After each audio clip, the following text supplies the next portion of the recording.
So hello everyone, welcome back to this lecture series of fluid mechanics. This is lecture number 37 of the video lecture series, and in this lecture we are going to start a new topic, meta center. तो दोस्तों last lecture में हम लोगों ने buoyancy के बारे में पढ़ा था जो कि चैप्टर 4 में आता है यूनिट 1 के। तो उसी चैप्टर 4 का अगला टॉपिक आपका है मेटा सेंटर। ठीक है, तो जैसे आप लोगों ने देखा था बायंसी का टॉपिक बहुत छोटा है और न्यूमेरिकल इजी होते हैं, सेम वैसे ही मेटा सेंटर भी है आपका है। तो बहुत टफ टॉपिक नहीं है, लेकिन हाँ न्यूमेरिकल इससे कंपटीशन में पूछे जाते हैं। ठीक, तो स्टार्ट करते हैं मेटा सेंटर पे। तो सबसे पहले क्वेश्चन यही उठता है आपका कि व्हाट इज मेटा सेंटर। सबसे पहले यही क्वेश्चन उठेगा आपका कि व्हाट इज मेटा सेंटर। तो अगर आप लोग इसको पहले भी कहीं ना कहीं पढ़े ही होंगे, तो अगर आप लोग को ऐसे डिफाइन करना होगा तो आप क्या डिफाइन कर सकते हो कि मेटा सेंटर क्या होगा या क्या मतलब इसका निकल के आता है। अगर आपके दिमाग में कुछ आ रहा है तो आप बताइए, कुछ जो भी आपको समझ में आता हो कि आप मेटा सेंटर वर्ड से क्या समझ रहे हो। ठीक है, अब अगर मैं उसको ऐसे डिफाइन करूं तो मेटा सेंटर क्या सिंपल आप कह सकते हो कि एक मेटा सेंटर एक बॉडी का ऐसा पॉइंट होता है, ठीक है, जिसके अबाउट बॉडी ऑसिलेट करती है जब उसको हम लोग स्मॉल एंगुलर डिस्प्लेसमेंट प्रोवाइड करते हैं। ठीक है, मतलब कि जैसे आप लोग देखोगे पानी में कोई बॉडी रखो, जैसे नाव है, आप लोग कभी लोग नाव में बैठे होगे, कहीं बोटिंग किए होगे, तो नाव हल्की हल्की हिलती रहती है, आपने देखा होगा। ठीक है, मतलब अगर जो लकड़ी वाली नाव होती है बैठोगे, स्टीमर की बात नहीं कर रहे हैं, लकड़ी वाली नाव में बैठोगे तो वो इस तरीके से टिल्ट करती है हल्का सा। ठीक है, तो ऑसिलेशन सभी लोग समझते हो कि आप लोग पेंडुलम वाला पढ़े होगे। तो ऑसिलेशन क्या होता है कि जैसे मान लो ये आपका एक पेंडुलम है, तो इसका ऑसिलेशन क्या हो जाएगा, एक बार यहाँ जाएगा, ठीक है, फिर एक बार यहाँ जाएगा, इस तरीके से ये मतलब फिर रोटेट करता है ये ऐसे। ठीक है, तो पेंडुलम तो आप लोग जान ही रहे हो। तो वैसा ही ऑसिलेशन जब किसी बॉडी का हो रहा हो तो जिस पॉइंट से वो ऑसिलेट करता है उसको हम लोग बोलते हैं मेटा सेंटर। ठीक है, तो टेक्निकल डिफिनेशन क्या इसकी हो गई कि it is defined as the point about which a body will start oscillating when it is given small angular displacement।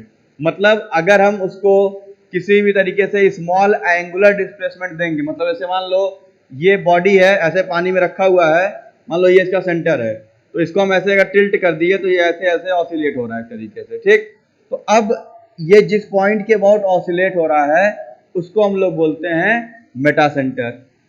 ठीक है, ये बात समझ में आ गई आप लोगों को, तो इसको नोट कर लीजिए, लिख लीजिए इसको। Metacentre is defined as metacentre is defined as the point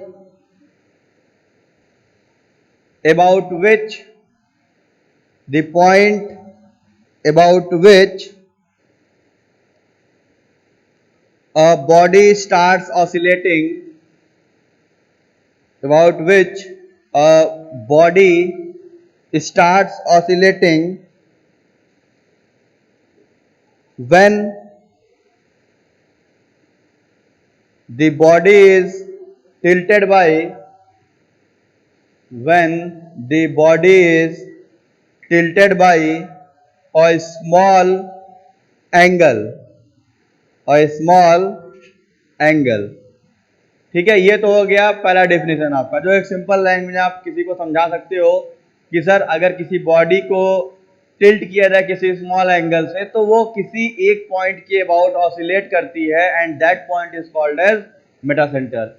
अब अगर कोई इसको कहे कि भाई इसको कैलकुलेट कैसे करोगे या इसका टेक्निकलिटी आप कैसे समझाओगे कि हमको क्या समझ में आएगा कि भाई कहाँ मेटा सेंटर हो रहा होगा।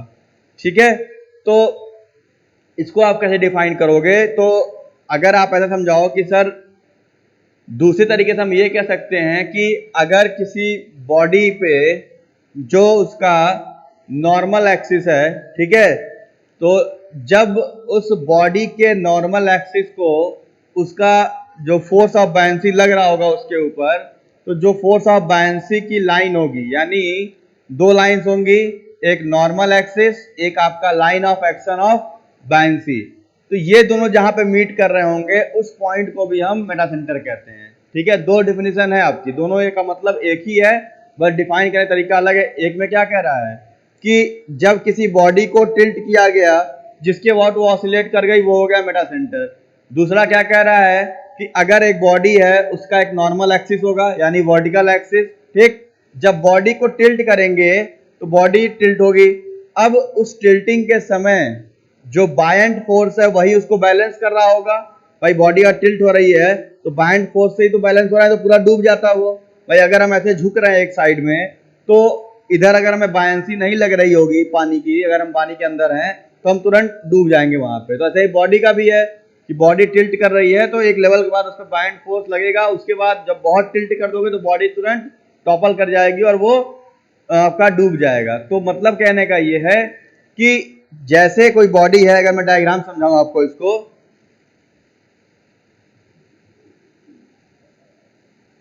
कैसे समझो आप लोग,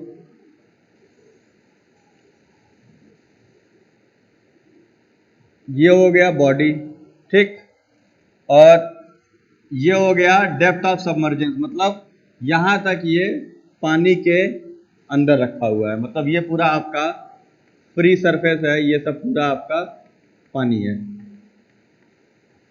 ठीक। अब अभी बॉडी वर्टिकल स्टेट में, मतलब जैसे रखा है वैसे ही है। तो इस समय क्या होगा बॉडी का, अगर हम इसको इसका वर्टिकल एक्सिस निकालें तो ये आएगा वर्टिकल एक्सिस, ठीक। इसको आप लोग नॉर्मल एक्सिस कह सकते हो, नॉर्मल एक्सिस या वर्टिकल एक्सिस, ठीक। अब इस समय बॉडी का जो एक मान लेते हैं यहाँ कहीं CG है तो दिस इज CG, और यहाँ मान लेते हैं बायंसी है। अभी क्या है कि इस पे जो वेट कंपोनेंट है वो G पे लग रहा है और बायंट फोर्स आपका B पे लग रहा है। ये अभी इसके पहले मैं बता चुका हूँ आप लोगों को कि जैसे मान लो बॉडी अभी स्टेबल रखी हुई है तो उसका जो सेंटर होगा, सेंटर ऑफ ग्रेविटी, वो क्या होगा कि उसका पूरा वेट वहां पे लग रहा होगा, और एक आएगा सेंटर ऑफ बायंसी जहां पे बायंट फोर्स लग रहा होगा। तो अभी बॉडी ऐसे है। अब अकॉर्डिंग टू डिफिनीशन इस बॉडी को टिल्ट करते हैं, तो जब बॉडी टिल्ट हो गई तो कुछ ऐसे बनेगा यही बॉडी,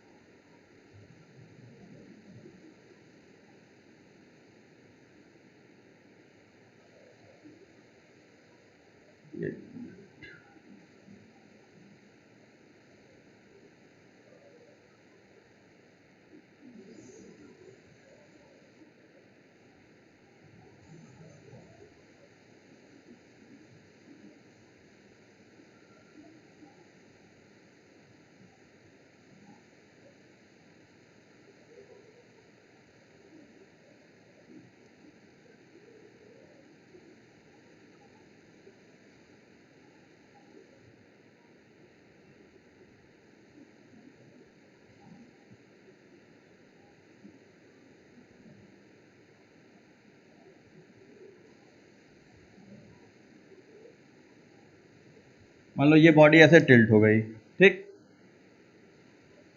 अब क्या होगा कि भाई नॉर्मल एक्सिस तो बॉडी के साथ ही होगा। Normal axis of the body क्या है, मतलब बॉडी के हमेशा वो परपेंडिकुलर रहे, तो ये एक्सिस जो होगी वो बॉडी के ही परपेंडिकुलर होगी, तो वो एक्सिस भी हमारा यहाँ पे होगा,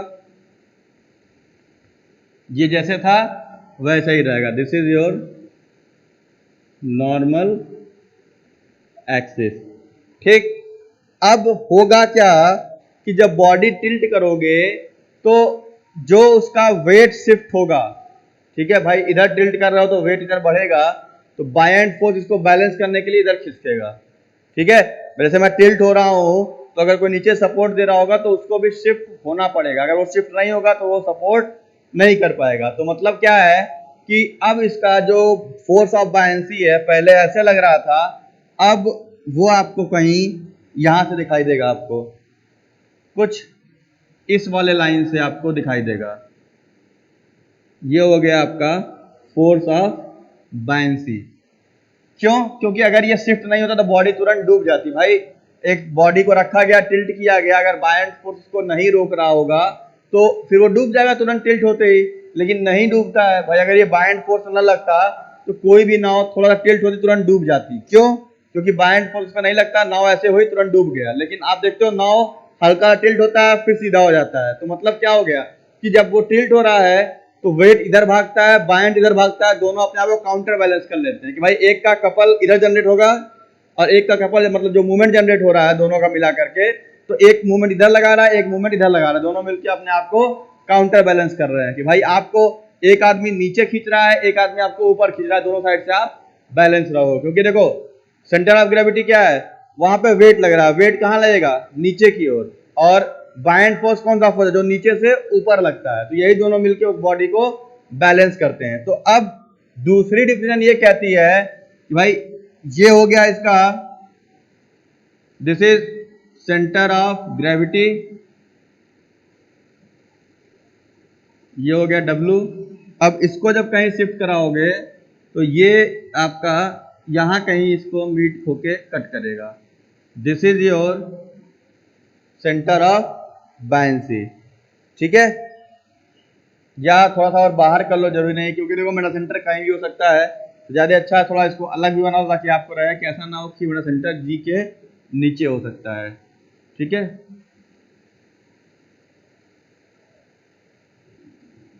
इसे अभी ऐसे बना है, मान लीजिए बायएंट फोर्स आपका खिसक के यहाँ कहीं आ गया। और एक चीज और, मेटा सेंटर बॉडी के अंदर हो सकता है, बॉडी के बाहर हो सकता है, बहुत दूर भी हो सकता है। ठीक है, जितना दूर होगा उतना सेफ माना जाता है। क्यों?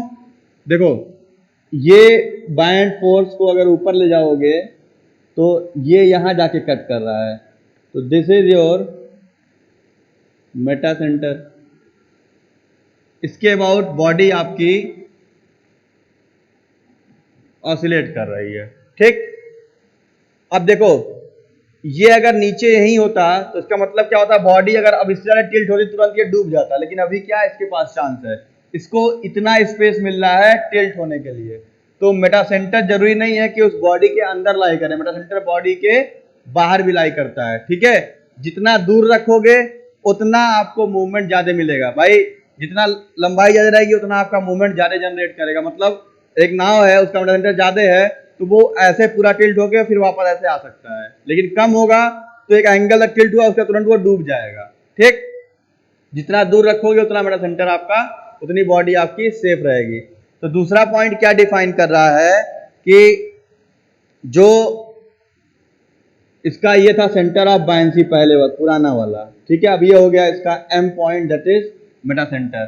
पहला पॉइंट क्या था आपका कि metacentre is a point about which a body start oscillating when given small angular displacement. दूसरा क्या कह रहा है कि when a body is given a small angular displacement then metacentre is a point at which the line of action of buoyancy will meet the normal axis of the body. मतलब ये जो बायएंट force का line of action है, मतलब जैसे ये चल रहा है वो नॉर्मल एक्सिस को जहां कहीं भी कट करेगा उस पॉइंट को हम बोलेंगे मेटा सेंटर। ये हो गया एकदम टेक्निकल डिफिनेशन जिससे आप समझा सकते हो कि सर ऐसे बॉडी वर्टिकल रखी है, उसका सब एक्सिस वर्टिकल है, हमने टिल्ट कर दिया तो बायएंट फोर्स खिसकेगा उसको शिफ्ट करने के लिए। भाई पहले बीच में था तो टिल्ट हुआ तो बायएंट इधर आया क्योंकि उसको बैलेंस करना है, नहीं करेगा तो डूब जाएगा। तो जितना दूर गया तो उसका एक्सिस चेंज हो गया। अब वो लाइन ऑफ एक्शन ऑफ बायएंसी उस नॉर्मल एक्सिस पे जहां कहीं मिलेगा, जिस पॉइंट पे कट करेगा उसको हम बोल देंगे मेटा सेंटर। तो सेकंड डिफिनेशन भी नोट कर लो।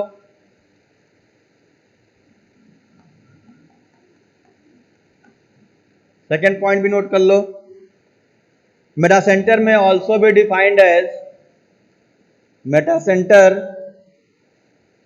में also be defined as, metacentre may also be defined as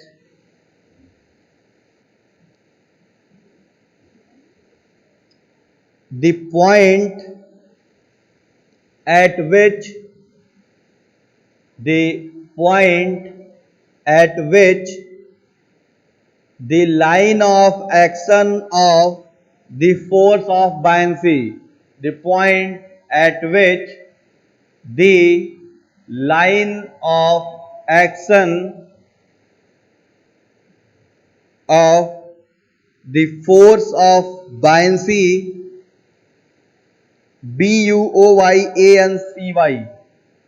line of action of the force of buoyancy will meet the normal axis of the body, will meet the normal axis of the body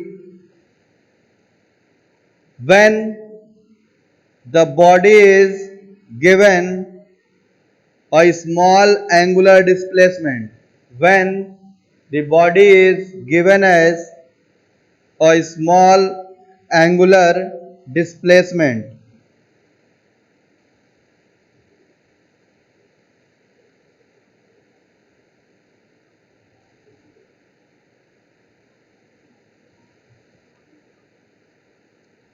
ठीक, यहाँ पे क्या है, कैसे sign बना है rotation का, कि यहाँ पे आपको क्या दे दिया गया है, एक एंगुलर डिस्प्लेसमेंट। ठीक, दो डायग्राम बना लीजिए आप लोग।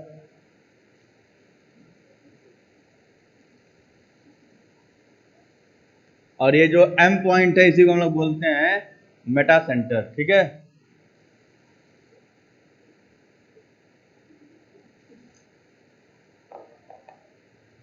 तो ये दोनों डायग्राम ड्रॉ कर लीजिए आप लोग।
तो ये इतना नोट हो गया होगा आप लोगों का।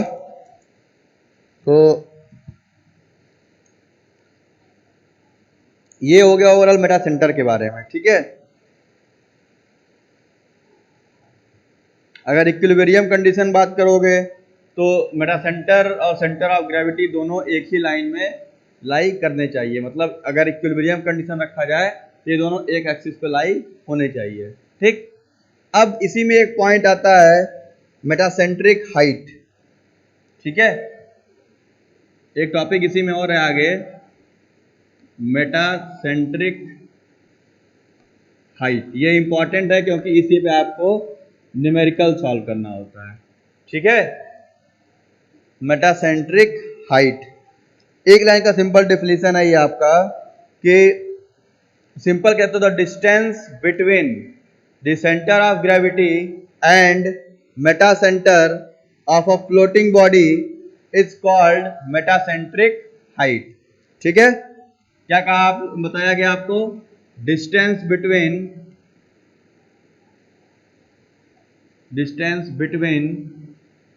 The centre of gravity and metacentre of a floating body is called as metacentric height।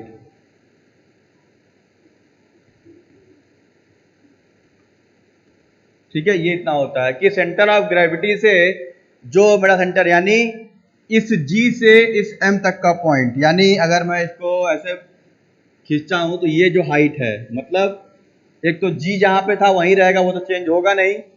ये line of action of buoyancy, जो फोर्स ऑफ बायंसी है वो कहीं जाके ऊपर मीट करेगा, तो वो डिस्टेंस आपकी हो जाएगी मेटासेंट्रिक हाइट, मतलब G और M के बीच की दूरी।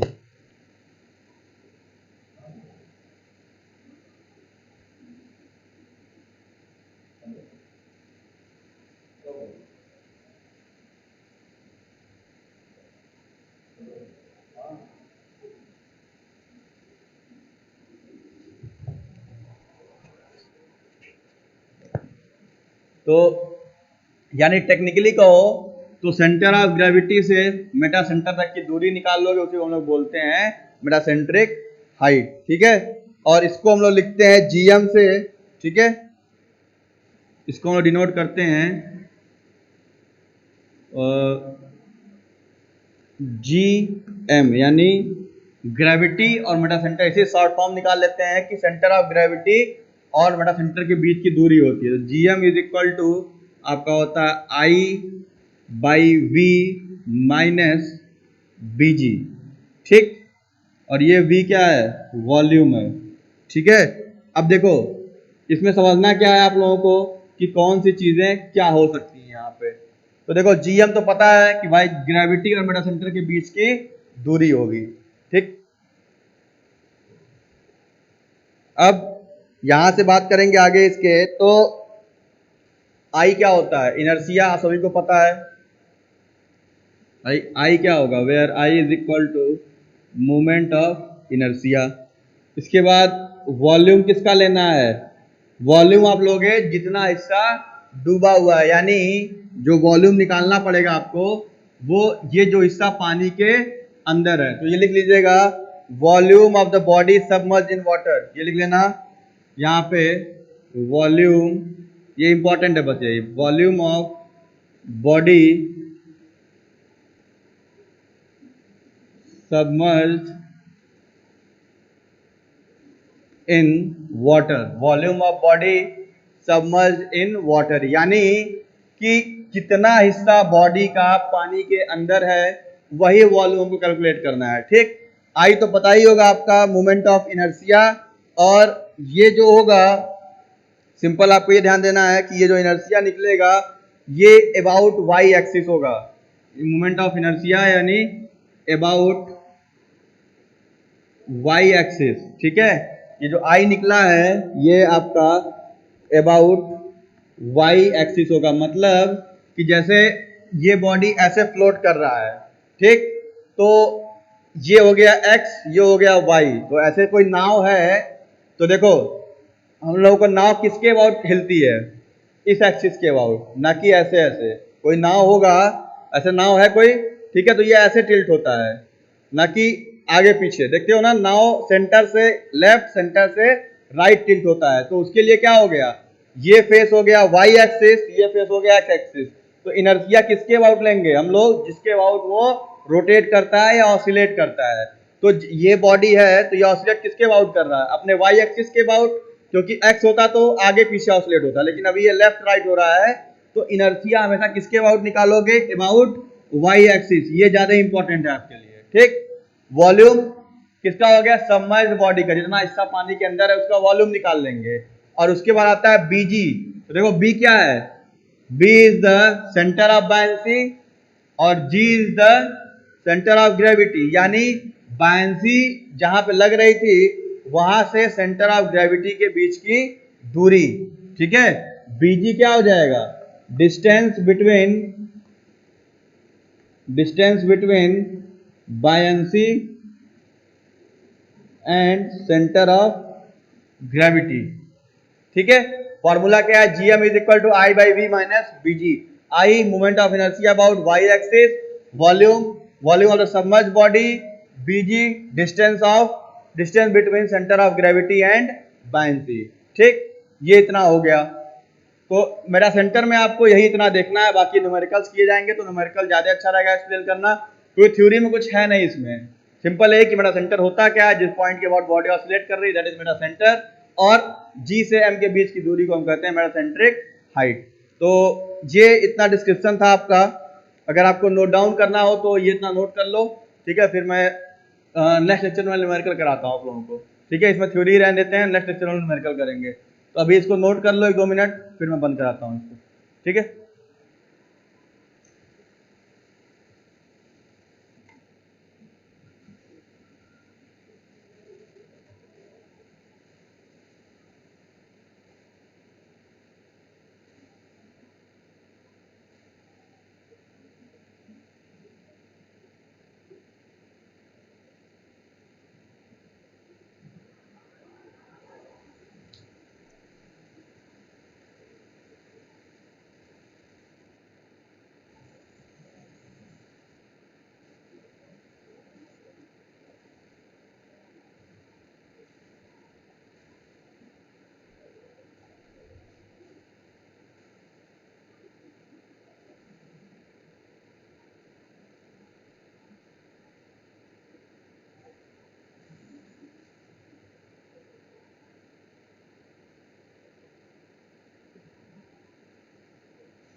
तो आई थिंक ये नोट हो गया आप लोग का। फार्मूला ही मेन है, GM equal to I by V minus BG, याद कर लीजिएगा आप लोग, ठीक है। डेरिवेशन वगैरह इस फार्मूले पे नहीं आता है, सिंपल आपको न्यूमेरिकल देगा। तो न्यूमेरिकल हम लोग कल सॉल्व करेंगे इसके नेक्स्ट लेक्चर में। So thank you very much for watching, see you in the next lecture.